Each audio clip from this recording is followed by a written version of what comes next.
Welcome everyone to our continuation of a webinar series we've been doing over the past, it seems like forever now, but over the past year. Today we're sharing with you Stuck on Box, Dropbox, or Google Suite. What's next and how do we get there?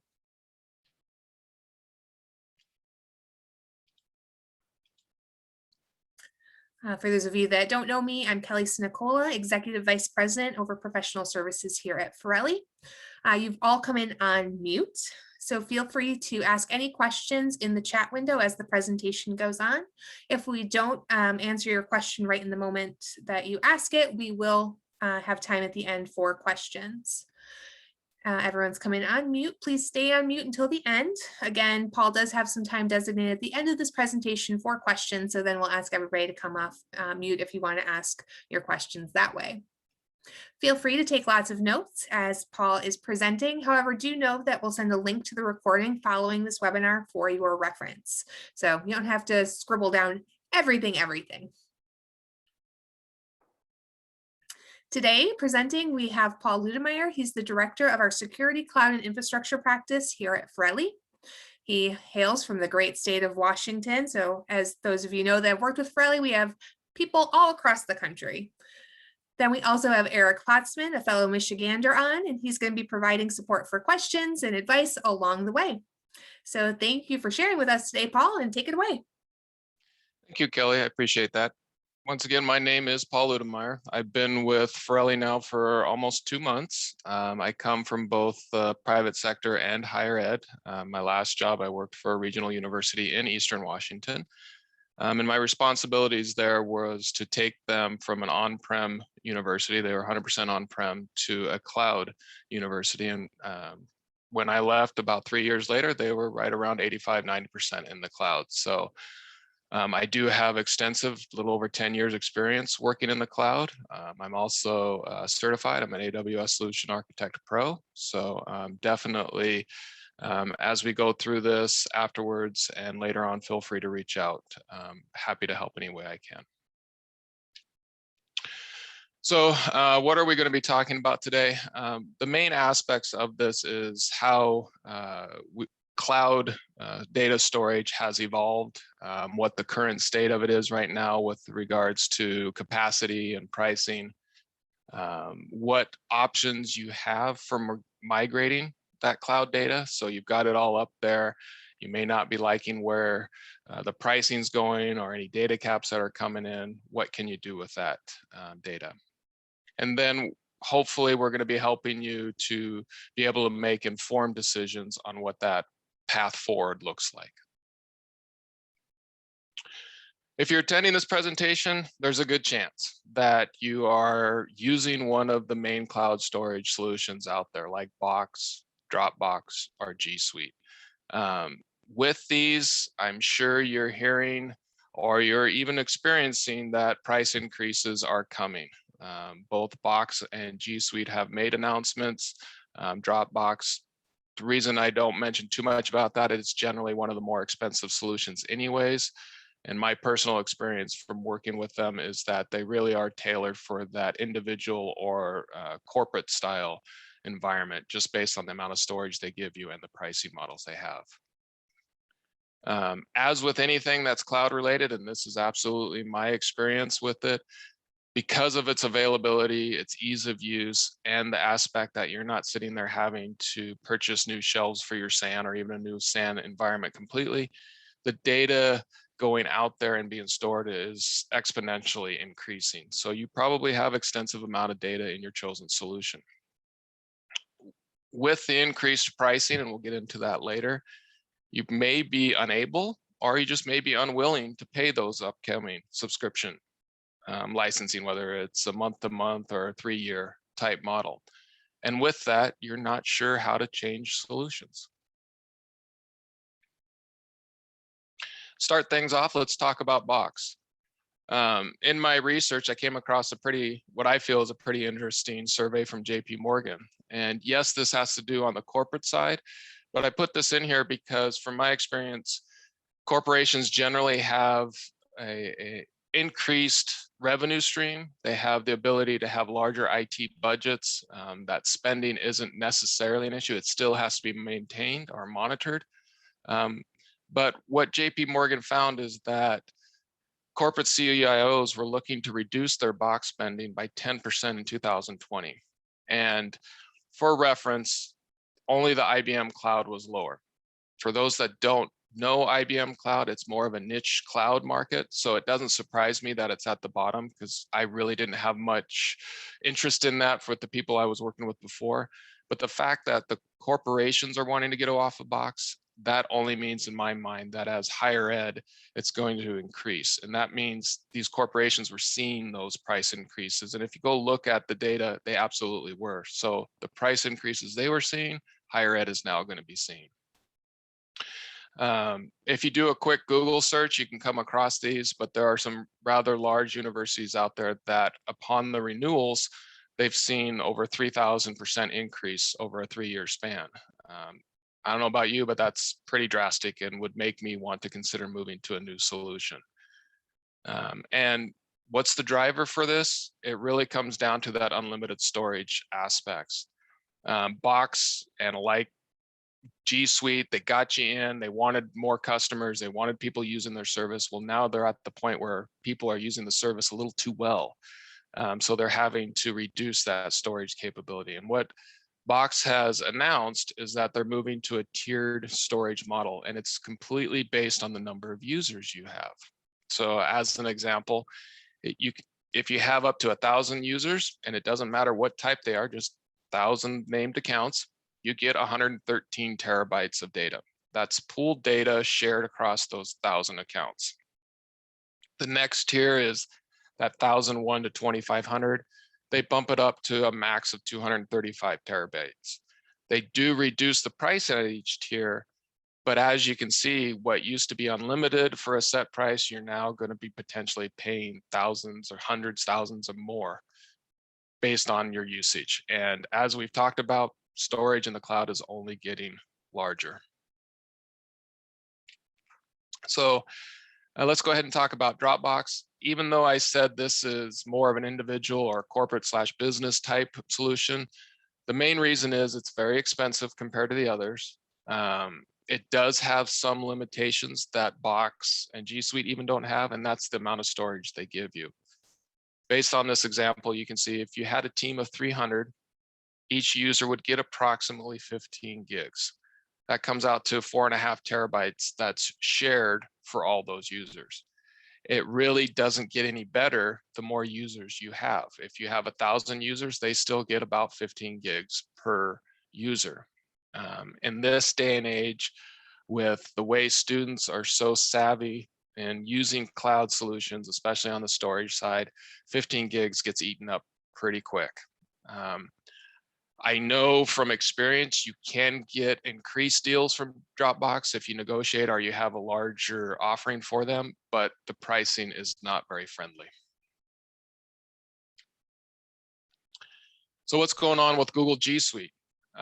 If you've been following the non-higher ed side, you know that Google has been rebranding to workspaces. So it's workspace for business, workspace for individuals. Well, guess what? Education's doing the same thing. Google's announced a couple months ago that G Suite is going to be rebranded as Google Workspace for Education. So really what this is going to affect you is going to be dependent on what you have today. If you're using what was called the G Suite Free Edition, you're going to move into the Workspace for Education Fundamentals. A little bit of a mouthful, but that's what they're calling it. It's still going to be free. It's still going to have the same amount of data, 100 terabytes of free data, all of that. They're just changing the name. Where the price increases are coming is what used to be unlimited storage after that G Suite Free Edition is now going to be capped. So Standard and Plus give you more than that 100 terabytes of storage, but you're going to pay for that. And it still has a cap based on the number of users you have. There is no more unlimited storage with Google. Now, to preface this, that is as of July 2022. So existing customers that are currently under an unlimited plan have until July 2022 to make the change, or they will be facing the increased prices. What they aren't saying is if your subscription, say you're on a 3-year plan and it expires this fall, they aren't saying how they're going to handle that. They're just saying that existing customers will be under the new model July of 2022. New customers will come in first of the year, so around January of 2022. From a storage model aspect, the big difference between all of these is that Google Workspace for Education, their storage is based off of the G Drive, the Google Drive, Gmail, and Photos for everybody. So students, faculty, and staff. It's not just the files that you're storing in Google Drive that count towards that data cap. It's everything, including the email and photos. So it's just something to keep in mind. So why may you be looking to migrate? Well, the big reason is because cloud data storage is growing faster than ever. With the ease of use, as I mentioned, with the availability from any device that you can access with an internet, it just makes it so easy to put that data up there. And the industries, both private and higher ed, they're just seeing that storage build. And so with that, it brings in a lot of uncertainty. You may be unsure of what the data you are storing contains. Do you have sensitive information out there? Do you have protected information within those files? Where are those files being shared? Who has access to them? All of these wonderful things that can come about from an audit or compliance standard aspect, which are becoming more of the norm as security awareness builds. The other aspect with cloud data storage is your retention policies. Are you keeping the data up there that you need? Are you keeping it for the amount of time you need? So if you need to keep something for just 3 months, are you keeping it longer than that? Why? You're just potentially going to have costs associated with it. If you have to have something for 7 years and you're not sure if you're keeping it for 7 years, that is an issue on the audit, and you could get dinged at the state level depending on how they handle those things. And there's a wonderful little term that I like to coin for cloud data storage, and that's the sharing collaboration creep. And what really is happening is because of cloud storage ability to get the data to wherever it needs to almost instantaneously, people can share files with one person, they can share them with 5, 10, 15, 100 people. As those files are being modified, edited, from a person standpoint, everybody along that stream may think they own that file. From an audit standpoint, the question comes in, who actually owns that file? Who's responsible for it? So it can create a good audit compliance nightmare as the amount of data you're pushing up increases. Let's talk about some of the challenges with migrating your cloud data. We're going to look at both the business challenges and the technical challenges. The main one, as we've discussed on the business side, is you just don't know where to start. You have a solution, you know prices are going to go up or it's not meeting your needs, but you don't know even what to do. Do you just say we're moving the data and then hope it happens, or do you go find somebody to help you? So that's a very big question. You're concerned with the magnitude of the project. There's a lot of things involved with migrating data. It's not just a matter of taking a file and copying it to the new solution. There's a lot of things as far as making sure that it's secure, making sure it's the right information, make sure it's backed up, all of that. And with all of those, what are the options you have? So you're needing to move to a new solution, but you just may not know what is right for you as a school. And it all boils down to, for you as a business, data is your lifeline. If you lose that data, just think about how you would come into the office the next morning knowing that all your data is gone. It's really hard to do business that way. So it just makes it more important to keep it secure and safe, no matter where it resides. And then there's the very necessary aspect of making sure that you train your users and develop a strong communication path. Whatever you're going to solution-wise, you're going to want to make sure your users know how to use it, your technical people know how to support it, as well as they're comfortable with that solution so that you can build those champions to go out and spread the word and build the adoption rate for your project. Technical hurdles, these are some big ones. I know a lot of people, myself included, as we move through these are the things you're looking at. So you move a file from one solution to the next. How does the ownership history come into play? How do the user permissions? Do you really want to have thousands of files move and then you're spending weeks trying to reset up all the permissions? What about metadata? What about version controls? So you've got version in one solution. How's that going to play into the new solution? And then, as we've talked about, the biggest aspect of my opinion of cloud data storage is that collaboration and external shares. Do you really want to go to your users and ask them to set up all of their external shares, their links, all of that collaboration piece just because you went to a new solution? Probably not. And then the other one with file locks and notes and conflicts. If you use Box, you'll know what notes are. Box allows you to put notes on files. As an example, you switch those to Microsoft OneDrive. We can convert those to Microsoft Word. It really isn't that big of a thing. But if you don't know how to do that, it is a big issue. File locks, you want to make sure the files are locked. Conflicts. Do you want to have conflicts, meaning you move a file from one location to the other, say a long file name, it can't translate into the new solution. How do you want that to be resolved? Well, there's ways to do that automatically, and there's ways to do that in a manual approach where you're alerted and it shows you everything that needs to be resolved, and you can make the decisions and the changes as you need. And that really comes down to the biggest pieces in my mind: migration simulation, continuous copy, and the audit policies. Those migration simulations give us the ability to help you see what your data is, see what types of data you have, what you're needing to protect, all of that. So that funnels right into your audits and policies to help you start creating those documents. As well as that's going to let you see what the end result's going to look like, which is, in my mind, a big advantage when you're migrating across cloud solutions. And then the real-time continuous copy. The key here is that gives you the ability to have both environments running at the same time.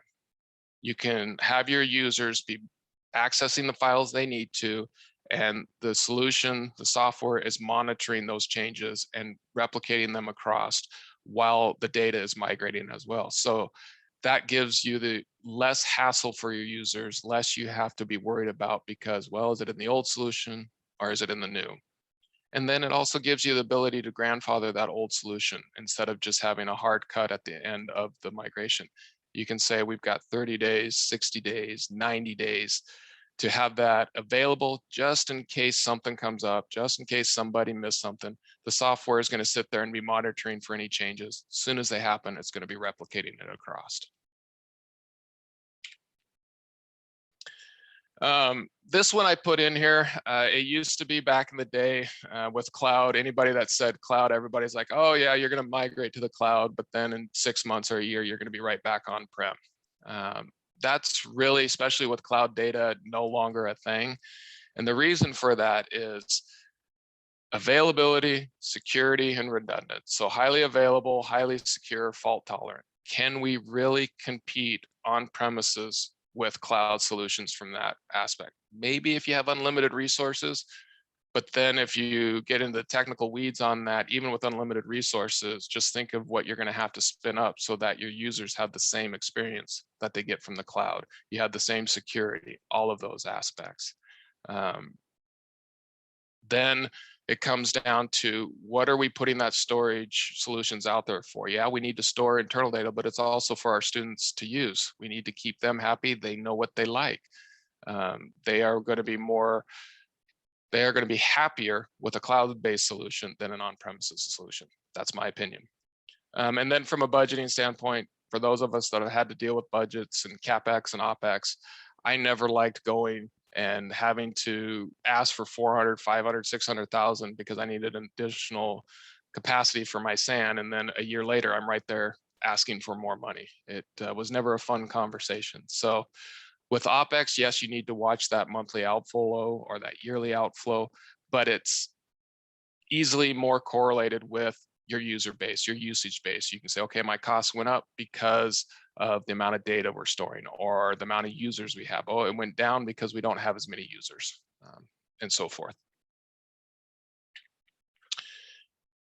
Staying put, continuing your existing solution. This is straight out of the cloud adoption framework. All of the main players have some form of this, but at the base is the cloud adoption framework. That includes AWS and Azure. They have their versions.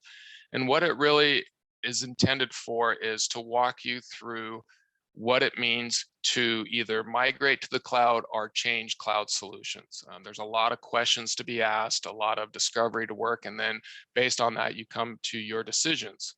And one of those absolutely can be, and it's acceptable to be, staying put.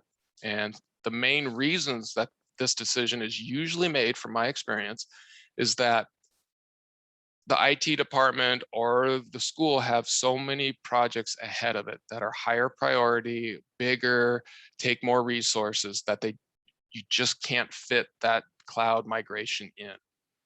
You also just may not have the internal resources or somebody to partner with to do that migration for you. And so the risks are too high at that time.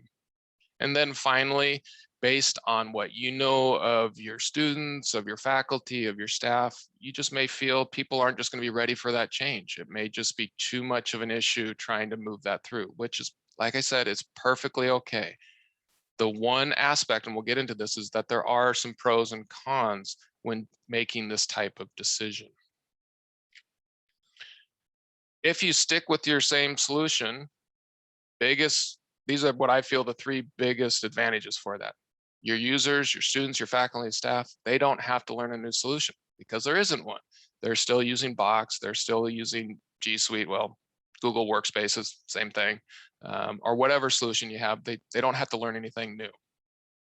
You and the technical staff, you don't have to worry about anything like permissions, shared links, metadata, because once again, you're not moving any files. And this one always makes me chuckle. It truly is the least amount of effort required. It's the adage, if you're not doing anything, to me, that seems like the least amount of work. With that, there are some things that could become potential issues by not moving solutions. As I've mentioned, Box and Google, due to their storage policies, they are raising prices. So does that mean that you're okay with those prices increasing? Maybe you haven't or won't experience it with this renewal, but you might on the next one. Unlimited storage is gone. Box and Google and Dropbox, they're very adamant. They don't have unlimited storage unless you're a really large player, and then it's on a case-by-case situation. Those situations are not going to be cheap. Do you know your retention and storage policies? Since you didn't make any changes to the environment, did you take the time to actually understand your data and create those policies to make sure it's safe, secure, and accessible at all times? And then finally, they, being Box and Google, have made these storage and price changes. What's next? It definitely opens up the realm of reducing caps in the future, adding new tiers in, or reducing functionality. Because once again, they're having to deal with the amount of data that's going up. So they're the ones having to buy all that equipment on the back end. So you may have already guessed, our recommended path is absolutely Microsoft OneDrive. The number one reason for this is you already get it with your existing A1, A3, and A5 education licensing. So even if you're not using OneDrive, or maybe you're using it a little bit, you're not going to have to pay anything more to move to it. You're just going to be working on getting the data migrated over. So in my book, that's a pretty big bonus. It's going to be easier to train. I'm not saying it's going to be the easiest, but it is easier to train your user base, because if you have them using Exchange or email, if you have them using SharePoint, or if you have them using any service where they're having to log in to Microsoft, it's the same login experience for OneDrive. They know their username, they know their password, they know the login screens. Only thing you're really going to be helping them with is the new features that they're getting with OneDrive, the different features that they're getting with OneDrive, and how that affects them. And it's the same on the technical side. Because it's similar to what you're already supporting, you're going to have minimal aspects of what that can give, or what you can give your students, your faculty, your staff, and how that's going to be supported. So as with staying with your existing solution, let's go through some pros and cons on migrating to OneDrive. We've already talked about the licensing. Once again, I just want to be very clear on this. You get it with the licensing you have. As long as you have A1, A3, or A5 licensing, you're going to have your OneDrive storage. Big one, I've been saying all along that unlimited storage is going away. Well, from Microsoft's standpoint, it's not going anywhere. From experience, a lot of people think that you get 1 terabyte of storage per user. And to be clear, that's not shared storage. Each user gets 1 terabyte of storage for their OneDrive environment. That really is a soft limit. As you get close to that 1 terabyte, Microsoft has the ability to bump it up to 5 terabyte for that OneDrive account. You really don't have to do anything. Microsoft has hooks on the back end that are monitoring things. From there, let's say somebody has now used almost 6 terabytes with the 1 and 5, or excuse me, 5 terabytes. They then need more. All they need to do is work with the support team. You put in a request to Microsoft saying, hey, I need more storage on account so-and-so. They're gonna bump that up by 25 terabytes. What they're doing on the back end from a technical standpoint is they're really just adding a SharePoint data library to that OneDrive account. Excuse me. So what happens then on subsequent needs is that Microsoft will keep adding a 25, based off your request, a 25 terabyte library to that OneDrive. So you can see it's just going to keep growing. From what I've seen and what I've experienced, I'm sure there's a theoretical limit somewhere in there, but I have seen these grow rather extensively with Microsoft really not worrying about it. They're like, okay, and they add it on. The other thing is that, as I've said, integrates with your Microsoft 365 solutions. So you're just basically using another feature. It's not like you're using another third-party service when it comes to using OneDrive. And then with any migration, it gives you that ability to perform audits and create policies. That way you're understanding what your data is and you're understanding that the policies are matching what is needed. Some of the disadvantages to migrating to OneDrive, well, you still need to migrate your data. There's no sugarcoating it, no getting around it. Migrating cloud data storage is a large project and it can take time. The actual data transfer, not so much. It's everything else that's involved with that. Understanding the needs, training, documenting, making sure it's secure, all of that. There is technically a new interface for you people, though it's not as big as a third-party solution, but there's still some differences. So we need to train on that. That does take time, and you want to make sure that you're giving your user base what they need. There's still going to be that concern, like any data migration, that it's going to be the same afterwards. That's where we can come in and help with our expertise and the tools involved to show you what that data is going to look like once it's in OneDrive before we even do the migration. And then I put this in as a con, just like a pro, and the opportunity to perform audits and create policies. It really comes down to, it takes time. So even though you need to do it, I highly recommend that you do it. There's no getting around the fact that it takes time. It involves people making decisions, researching, and then documenting everything. So how can we help? Why can we help? Well, first and foremost, we're Microsoft Gold partners, and we have been for quite a while.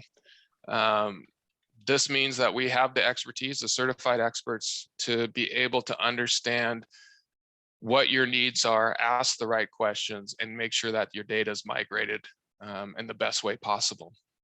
In addition, we've also done the migration ourselves. We've moved ourselves from Gsuite to OneDrive. So we know what questions to ask. We know what questions that you're potentially going to ask us. We also know what to look for in the data before we do the migration and after the migrations to make sure everything is secure and running in the best practices manner. We also have expertise in security and auditing. So whether it's a NIST standard, whether it's ISO standard, we have the ability to be helping you create the documents you need, whether it's the retention policy, the access policies, the backup policies, all of those. And then the big one, we understand the tools available and how/when to use them. Each tool has its advantages, each tool has its disadvantages. As an example, Microsoft has their mover.io. Big advantage, it's free. Disadvantages, it doesn't do everything that every customer needs. Like, it doesn't handle some of the permissions, it doesn't handle some of the metadata. But if you're just looking to get the data moved, it's a great tool. Other solutions out there that offer more feature rich that are like CloudFuse and SkySync, and we have the ability to help you understand which one's going to be best for your project. And with that, it all comes down to the aspect that we guarantee everything we do. If you're not satisfied, we're going to do everything we can to make sure you're satisfied. And if it still comes down to it's just something that we agree that we just can't resolve, we'll give you your money back. And that is one of the biggest things that brought me to Ferrilli, is understanding that we're not just here to sell something to move on. We're really here to build that relationship and help. Because when I left the regional university, I put so much time and effort in helping them. I really wanted to make sure I could get to a place where I could help other schools do the same thing. Process begins with assessment best practices. If you've worked with us before, you'll hear this all the time. Everything starts with an assessment. We want to make sure that where you're moving from and where you're moving to, we understand what the data is in there, we understand what you have, as well as we're helping to make sure your Microsoft environment is set up in the best manner possible. Depending on the situation, we can make those changes for you, or we can guide your team to make the changes for your new the Microsoft OneDrive environment as needed. We're going to help you understand your data. That's part of that assessment. So we're going to, I call it data classification. So that way, when you're writing your documents, you're going to know what data is moving across. You're going to understand what not to be keeping up there, what you need to retain, all of those good answers to the questions that come up in audits. And as I mentioned, that'll tie right into your security and retention policies. Once we've done that assessment, then we start preparing for that successful migration. And in my opinion, one of the biggest things with the data migration is your user base. We really need to make sure that they understand what's coming. So that involves pre-training to give them a heads up, also can be called like a communication path, where you're letting them know what's coming, a high level why, how it's going to affect them, all of that information. We're making sure your technical support staff understands how to support the new solution, what they're going to need to know, some common questions that the users are going to need help with, all of that good information. And then since it's tied into Microsoft 365, we're able to do security, full security awareness training with that. So we can help your user base understand what not to put up there, who not to share with, all of that. And kind of like with phishing training on emails, it's we can do simulated targeted aspects to make sure your users truly understand what it means to be storing files in the cloud. And with that, just quickly here, ability to provide the ways of training you need. We're open to almost any method. Once things open up, we're absolutely like doing the in-person training. All of them, we have the ability to have metrics tracked, so we can make sure people are completing training. We can put quizzes in to give them a wonderful certificate at the end of it if need be. All of those things to really drive the success of that project, as well as keeping it secure. Once all that's done, let's migrate. Really, what this is going to revolve around is which tool is chosen. So it could be the simple of just migrate the data and then do a little cleanup, or it could be as extensive as we're going to be doing those pre-migration simulations. We're going to be doing data classification, all of those aspects to make sure when it's in OneDrive, it's exactly what you need, and you're not going to be having any issues from a security or audit standpoint. Once again, we will recommend the tools and why, but ultimately, if you want to pick a different tool, that's fine. I mean, it's ultimately your decision. We will want to make sure that you understand, to be able to make those decisions, what each tool brings to the table for you. And then that ability to have manual and automated conflict resolution. When you're moving massive amounts of data, that is a game changer, because it allows you to really only focus on those things that you need to focus on and let the system automatically fix other things. Like you can set up policies so that for long file names, it's automatically going to remove part of it, set it up in the new location so that OneDrive understands what's going on. There's a lot of things you could do from that standpoint. I've been saying this for quite a bit. The biggest part of the success is we're going to partner with you. This isn't a project plan where we come in and say, this is how it is, and then we're going to do it. We're going to give you the guidance from our experience, and then we're going to be working through with the assessment and with your stakeholders to make sure that a project plan is developed that meets your needs and that you're satisfied with what the way the new solution will be set up. Because after the migration is done, we have the ability to help you ongoing, whether it's security audits and remediation, patching an endpoint. You're going to have devices that are accessing these files in the cloud. They're going to be keeping copies local. All of this aspect, you want to make sure your endpoints are secure. Talked about the recovery and backup. In my experience, it's actually one of the things that a lot of people don't think about with cloud data storage. They often give me the response of, as an example, AWS 3. They say, well, it's got 11 nines durability. It's got 5 nines availability. It's replicated across all these availability zones. It's secure. You think about the massive amounts of data that are going up, and even AWS has calculators for this, where you can put in how many files you have, and it will tell you on a yearly basis what you can expect in file loss for that year. So even with all of their durability, replication, highly available, fault tolerant aspects, if you have enough files up there, you will have to expect to lose a certain amount of those files every year. So we go back to the aspect of data as your lifeline. Do you have a backup solution for that critical data that's sitting in your cloud data storage? Hopefully you do. If not, we can absolutely help you with that. And then ongoing training. It's the aspect of you're only as secure as your weakest link. So we want to make sure your users are actually your strongest link. Making sure they're understanding what new features are coming out, what new gotchas or security issues with the environment that you need to look out for. All these things just to make sure both your users and your IT staff have everything they need to use the environment. Once again, what defines a successful outcome? From beginning to end, we prepare and execute. This is not something that we're going to be doing behind the scenes. You are involved the whole way. We are giving you the information you need. We're making sure you understand the work that we're going to be doing. You're going to get a feature-rich data storage solution deployed and integrated into your existing Microsoft suite. Your users are going to be trained both on the new features as well as how, why, what to use the new environment for. We're going to help you in creating your policies and procedures.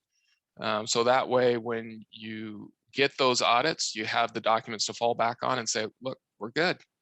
And then we're also going to have that continual partnership with you to make sure training is there. If new features coming out, you understand that, and the continual process for just audit and remediation. And for the biggest metric of all, what defines a successful outcome, it's absolutely you.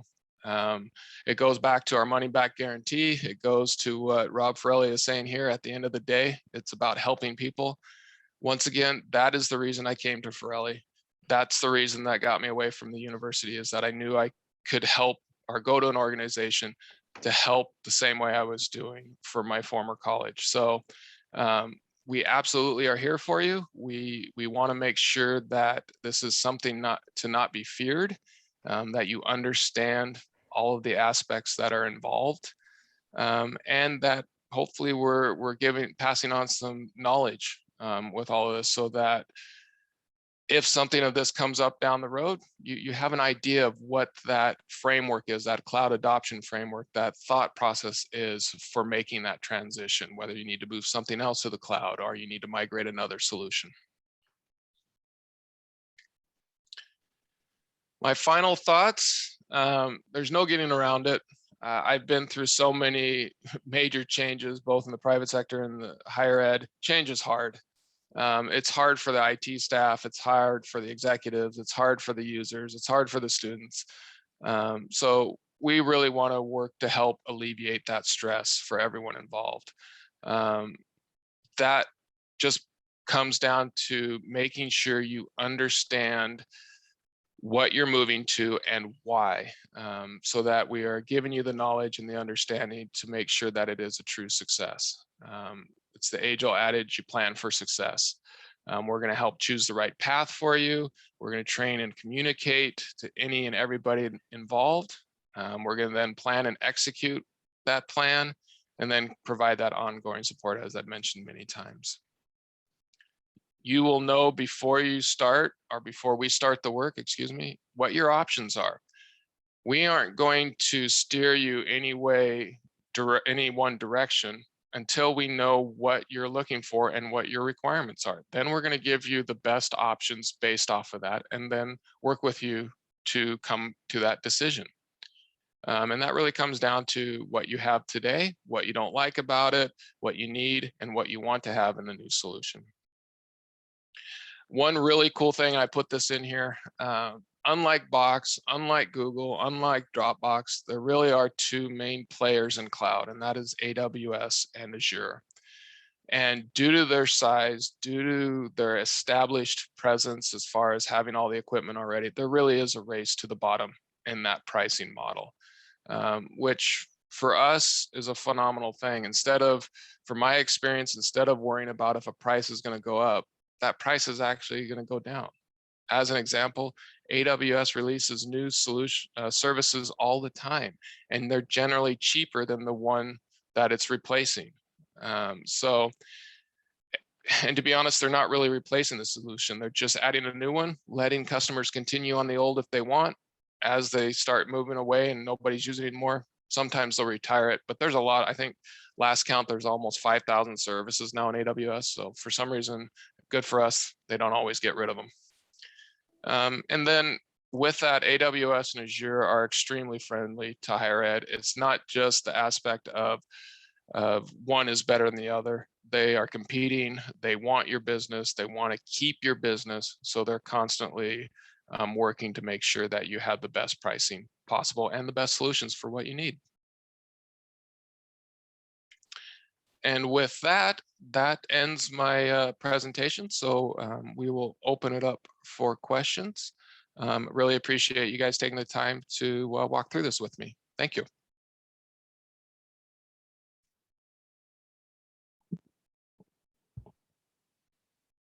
Okay, and feel free to either ask questions in the chat window or come off mute and ask them directly.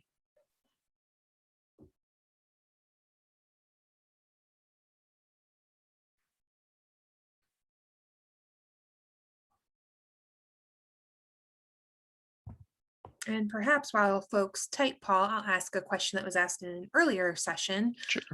How long can schools anticipate to sort of mark off in their year to work on a project like this? I mean, on average, I would estimate between 4 and 6 months, but there's some caveats to that. The actual data migration piece is the quickest part of it, so it can be done a lot sooner than that. But if we're looking at the holistic approach of having your documentation in place, doing those assessments, making sure you have compliance and retention aspects in place and security, that's where the time can come in, and making sure you have that all level set. Awesome. Okay, question from chat from Bill. What are some differences you have seen with regards to communication for faculty versus staff? So faculty, they, from my experience, especially in the university I was at, they didn't like to be told anything that was different. They're like, well, I'm teaching classes. This is what I've done all along. You're gonna stop me from being able to teach my class. So what we found is that we worked in a different way in that we We really tried to help them understand, not from a technical standpoint, not from a cost standpoint, why this was going on, but from a feature standpoint. We'd say, hey, look at all of these things you can do, and really work to build them, as I like to call them, as champions, and then kind of let that spread out. And it's because we would get feedback, hey, I heard from Professor so-and-so about this new solution. Can you tell me about it? So that's what we did differently on the faculty side. Not that the staff side we needed to, treat too much differently, but let's be honest, their boss would say, hey, we're going to a new solution, I need you to use it. And it generally was a lot easier, well taken, than on the faculty side. We still worked to build those champions, but it was really more of a targeted aspect. We'd have steering committees for the different departments to help them understand how it affected them. Okay. Is there additional cost to use SkySync versus the free mover.io tool? Yes, there is.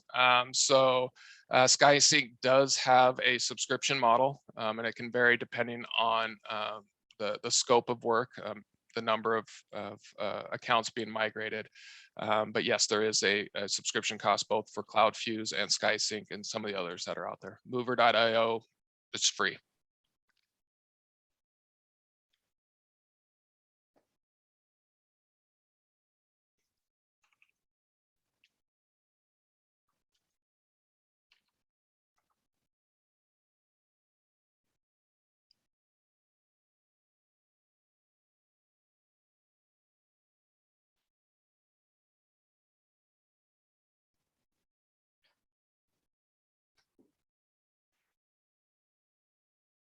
Okay, if there are any other questions too, here we can see, I knew as soon as I started talking.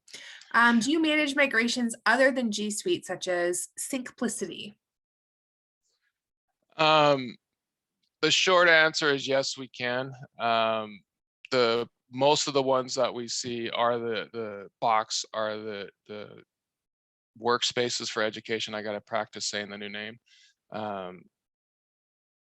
My mentality is cloud migrations are all very similar. We follow that cloud adoption framework. So yes, we absolutely can do other ones.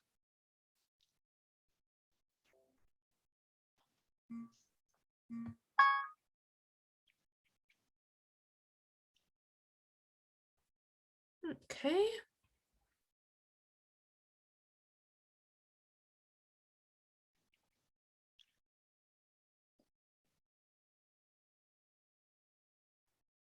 Who do we contact for more information? It's like the perfect segue, Paul. Could you go to that Absolutely. next slide? So as I mentioned in the beginning, we have recorded the webinar, and we will send a link to that recording following this session. You can also stay tuned to our What's Happening page to see all of our upcoming webinars, as well as our previously recorded webinars. As I said in the beginning, we've been doing this for over a year now, so lots of content there to refer to. You can reach all of our account managers through info@ferrilli.com or through our 888 line at 888-864-3282.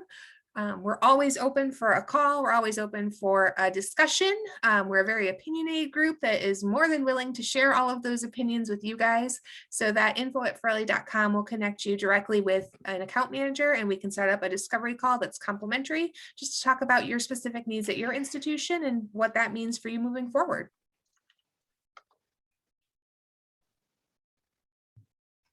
And thank you everybody for your time, and we hope you have a great rest of your day. Thank you.